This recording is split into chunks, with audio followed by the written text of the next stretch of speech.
Hi, I'm Terry Kimball, President and CEO of the Chandler Chamber, and I am so excited. Today we have Nicholas Tutora here with us, and he is actually running for Congressional District 9, which is in West Chandler. And so thank you, Nicholas, for joining us today. You're welcome. Thank you for having me. So let's start off and just tell everybody a little bit about your background. Okay. Well, I'm from New York City originally. I've lived in Arizona since 2004. I've always been politically active. I have 2 degrees. My first one is in political science, and I'm a pharmacist by trade. My second degree was in pharmacy, which I went back for in my late 20s.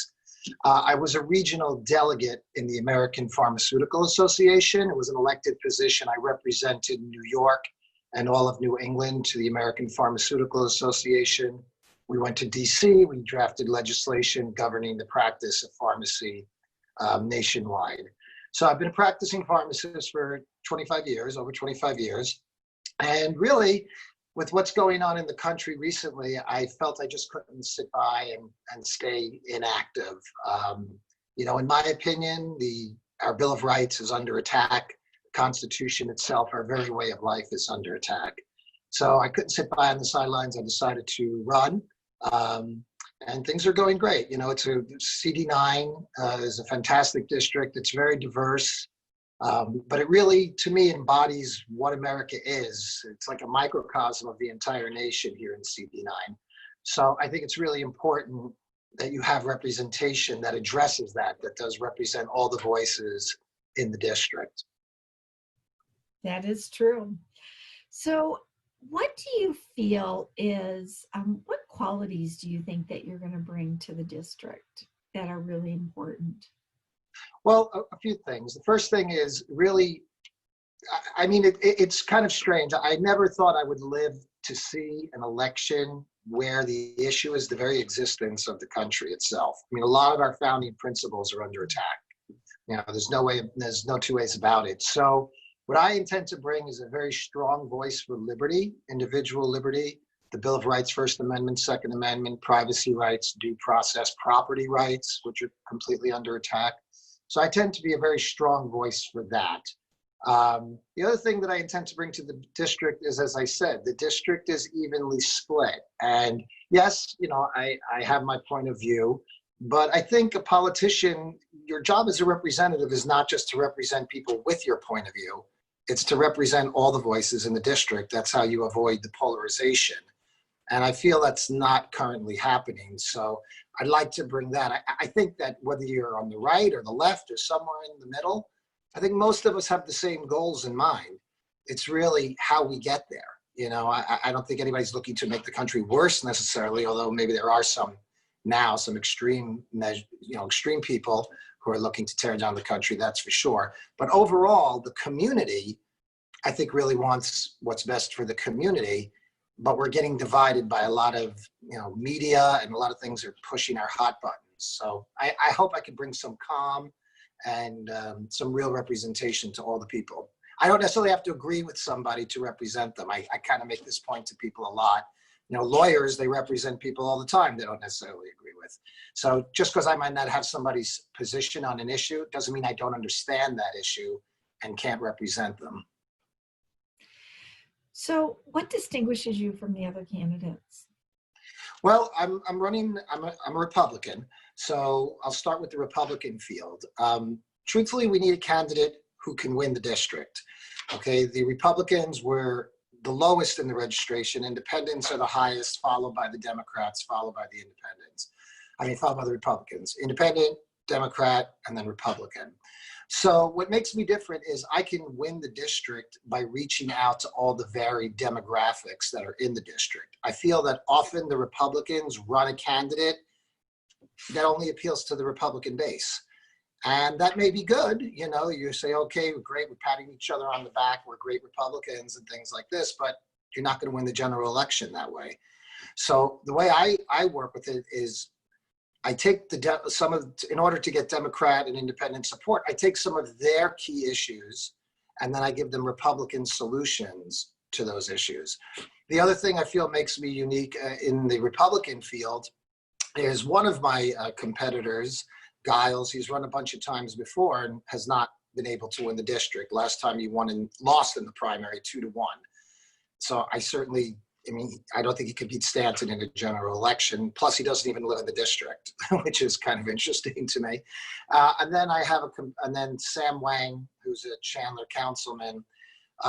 He's really not, he's kind of running and saying that he would support the Democrat once he got into office. So he's kind of, if you look at his posts online, he's kind of saying he's there to kind of disrupt the primary a little bit. I mean, I've met them all. They're both fine men, you know, face to face, but I really don't think either one of them can carry the district. We've got ASU right in the district. In order to win this district, we have to appeal to independents and Democrats. Now, as far as the general, and as far as Congressman Stanton, who currently has the seat, I mean, not only am I running against him, but I'm one of his constituents, okay? So I'm not really happy with the job that he's done. I don't really feel that he has respected the votes of all the people in the district. In my opinion, you know, the impeachment was not based on any clear facts. And I know if the situation was reversed, if I was sitting there and it was unclear, vague charges coming up against a Democrat president, I wouldn't vote to impeach. I'd probably buck my party there. I don't think slicing your district down and saying, okay, I just represent this little niche that voted for me. I don't think that's the way to go, especially in this district. And I don't really think it's honoring the position. As I said, we're not politicians, we're not dictators. Our job is not to enforce our point of view, but to understand what's going on in our district and represent all voices. And I know that 45% of the voters in this district feel alienated by his impeachment vote. So I think I bring that to the table. So I'm different in that way. I'm not going to just, you know, do exactly what the party says. I mean, most of the time I'll be with my party. You can't please everybody all the time. But I think it's extremely important that you represent all the voices in the district. Great. So if elected, what are going to be some of your top priorities for Arizona and Washington, and why? Okay. Well, one of the first things I really think we should do is we have to look at this entire FISA court situation. You know, to me, there's been an abuse of power. And I think that highly needs to be looked into. I mean, we're in a very bad shape if we have unelected officials basically just running our government. And then if they don't like who the people have elected, they look for ways to try to move them out. So I think that's a very important piece that we need to focus on. We also need to focus on legislation for what just happened with this COVID, you know, the shutdown. I mean, I'm a pharmacist of 25 years, and truthfully in the media over the last 3 years, there's been a lot of stories. Some might agree with them, some might call them fake. But to me, the most egregious story of them all is really this attack on hydroxychloroquine, because hydroxychloroquine has been on the market since the 1940s. As a pharmacist, we dispense it all the time. It's saying like hydroxychloroquine is not an effective drug or a safe drug. It's kind of like telling a carpenter that a hammer is not good for driving in a nail. I mean, go into any pharmacy and ask them what they think of hydroxy. So I think we need to put in place some protections so that the government can't just close us down so easy on a whim the way they did. Yes, there were issues, but in my opinion, it might be a radical idea. I think it should be left to the people. I mean, maybe at the very beginning when we weren't sure what the spread was, okay, maybe we have to take extra precautions there. But, you know, you're an intelligent person. The people in the district, I respect their intelligence. They know what the guidelines are. Business people, they want their business to be successful. So they're going to set it up according to the guidelines. They're not going to set up their business in a way that's going to damage people. So we really need to look into that also in terms of government overreach in that area. We have to make sure that things like that don't happen. So every area where I feel there's a government overreach, I intend to push back strongly. Another thing, it's on a national level. A lot of the conversation that's been going on in DC from some of the freshman congressmen, I guess, like Omar and AOC, these people, you know, nobody pushes back against them. Yeah, to me, I mean, AOC is from the Bronx, I'm from. She actually is from the district next to where I used to live. And you know, she's, I mean, it's nothing against age. She's 27. I'm 57. I'm not going to be pushed around or held silent by somebody 30 years younger from me when she's using her fire. The one thing she has is fire and energy. But everybody's kind of afraid to stand up to them, to the squad. I think a lot of the things they say are dangerous to the country. And I think that voice really needs to be heard. So everything that comes out that I feel is undermining the foundations of the Constitution and our founding principles, I'm not going to let that go just pass, because I think now, I mean, the killing of George Floyd, in my opinion, it was murder. I mean, it was a horrible thing. I think everybody pretty much agrees that it was horrific. But on the same hand, you can't let the cities riot. And when you're constantly tearing down the country over and over and over again, this is the natural outcome. So we need to do things like that. We need to start to promote, you know, American liberty. And I'm going to be a strong voice for that also. Great. Who do you consider to be your stakeholders and why? My what? Your stakeholders. Stakeholders. Stakeholders, those people that are, so if you're in Washington, that you're going to call back and ask for their opinions on. Oh, well, truthfully, I mean, that's really going to come mostly from the business community, I think, because they're the people on the ground, you know, who are really, I mean, right now, it's in jeopardy. I mean, not only did they close down the businesses, now we're in danger of businesses being looted and you know, burned to the ground.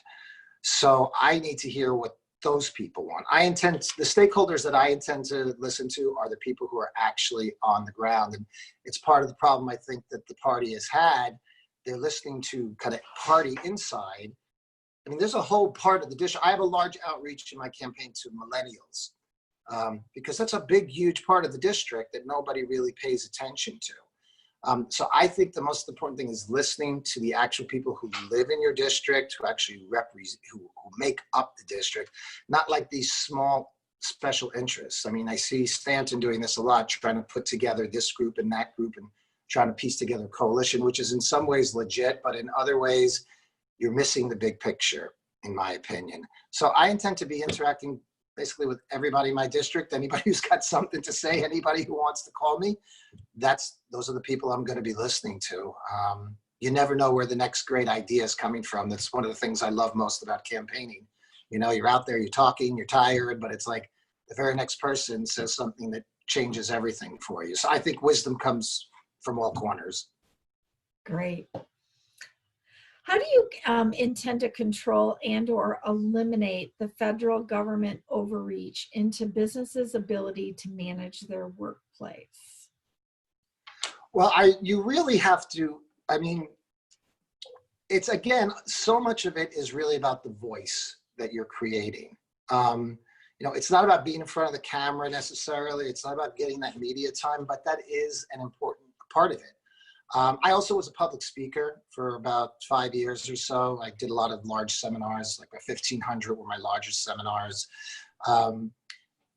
The ability to communicate an idea, all right? So when you just say, okay, we have to protect government overreach in business, that's fine.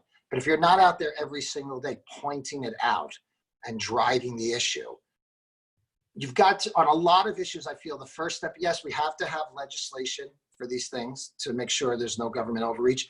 But the first thing we must do is change the conversation. I mean, we let people who are championing socialist ideas and ideas of closing down businesses, we allow them to dominate the conversation. And then the phrases in favor of business, maybe people just throw off a line or two. But you've really got to be pressing that every day. These are individuals, this is their business. They have the right to control their business, to open if they see fit, you know, if they also see fit to close, the social distancing, whatever it may be. They have a right to hire the people for their business that they think is going to most effectively promote their business. You can't be like under government rules where you have to hire people that are kind of counterproductive to the business you're trying to create. So my thing is completely about individual liberty, and you know, businesses are the backbone of that. So it's writing legislation against the government overreach, but it's also having that strong voice every day. I intend to let nothing that is against the Constitution or against our founding principles go unchecked. They're going to hear back from me on every single thing they say. Somehow I don't think you'll remain quiet. How do you plan to address the overwhelming federal debt issue? You know, it's really outrageous the way the federal debt is now. I mean, you know, they're promoting this, you know, Green New Deal and the whole new socialist economy where everybody get, you know, Andrew Yang wants everybody to get $1,000 a month. And, you know, we just did a version of that. And look what it cost us, $6 trillion to give everybody like a month off with not a lot of pay. So, I mean, they're looking to drive the country into debt. I think there's a couple of things. You have to, obviously, we have to look at unneeded programs, you know, wasteful spending. You know, they do a lot of research on certain things that are kind of ridiculous, you know. So a lot of those things has to be cut out. But I actually think, and it's going to be tough to get support from other congressmen on this, but again, changing the conversation. And I say this as somebody who's planning on going to Congress. I think the congressmen need some skin in the game. Right now, they go there, they pass any bill they want. It's overspent. It's not, whatever. They retire, they go home, they get paid, they get their benefits, they get everything. I honestly don't see why a congressman, after they retire or certain benefits, I don't see why they should be getting them if they're not balancing the budget. If you can't do your job, then why are you getting lifetime pension off of it? So I want them to actually have skin in the game. If you don't balance a budget, you personally are going to be paying the consequences. Right now, they shut down everybody. They go home, they're on vacation, they still get paid. I don't see the sense in that. You know, a balanced budget amendment maybe can work. But I think unless there's some kind of actual effect on the Congress people themselves, I don't see how they're gonna do it. So I'm gonna look for ways to make them more accountable to stop the overspending. Great. This one will be right up your alley. How do you ensure access to health care while addressing the rising healthcare costs and loss of benefits within plans? Yeah. Well, on healthcare, I have an idea that I believe is unique.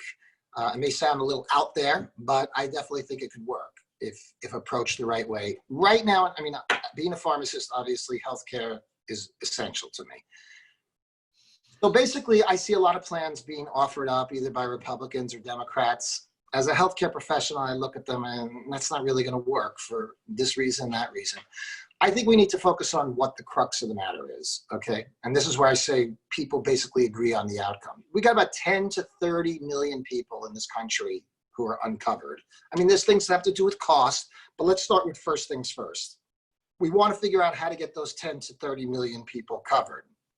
I think we could do it privately without a government plan. We do not need a government takeover of healthcare, which would be a disaster. We do not need that to cover those people. My feeling is this, again, changing the conversation. There's a lot of companies like Google, Facebook, you know, these mega companies, the NFL, NBA, huge corporations like that, that preach social justice. They preach everyone should be covered. So my plan is this. Let's change some of the dependent regulations first of all. Right now, to be a dependent on somebody's plan, you have to be married, you have to be a child. Why? Why can't we extend that? Why can't people have extended family on their plan? If they choose, not forced to, you could cover a cousin, you could cover somebody in need. Why can't churches put people on plans, cover people? And a paradigm that I use for it, which same-sex couples. Years ago, if you're a same-sex couple, you couldn't be on each other's insurance. Now you can. What happened? They changed the dependent regulations. So the first thing I see is if we change the regulations to allow more people to be covered, okay? Then by doing that, we're basically calling out those who say healthcare for all. Okay, you want to cover them? You want to put them on your plan? Go ahead, put them on your plan. To pay for a dependent is less than the cost of a tax from the government. So we can do it like that. People can individually bring more people onto their health plan if they want. We'd have to structure it so you don't have a huge deductible because you don't want to have to pay a deductible on somebody that you put on your plan.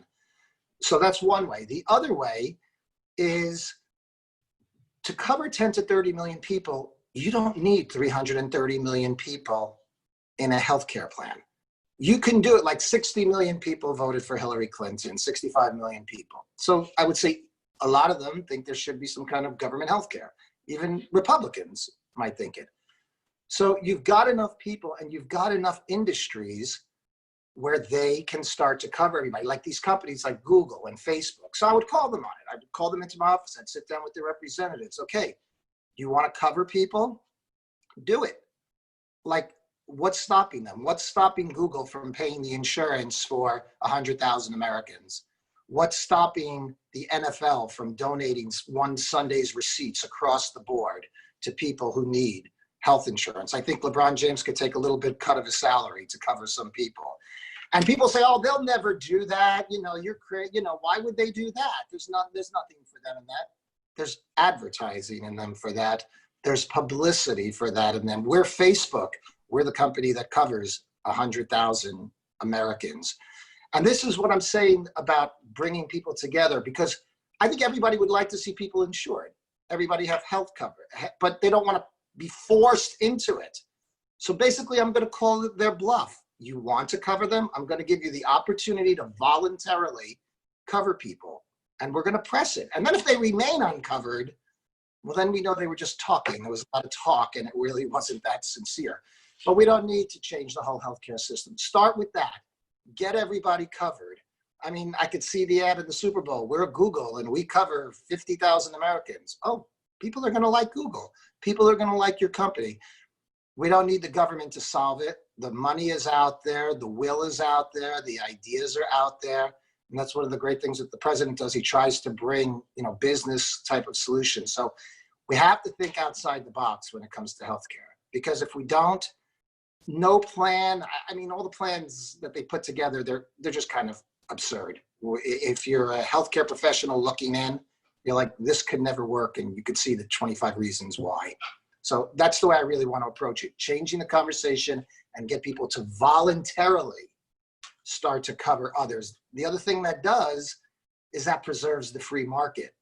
We need to preserve the free market. People who don't understand, I mean, it costs about $1 billion to bring a drug to the market. So if you and I right now discover a compound that we think could work, we patent it. And we have 17 years to bring it to the market.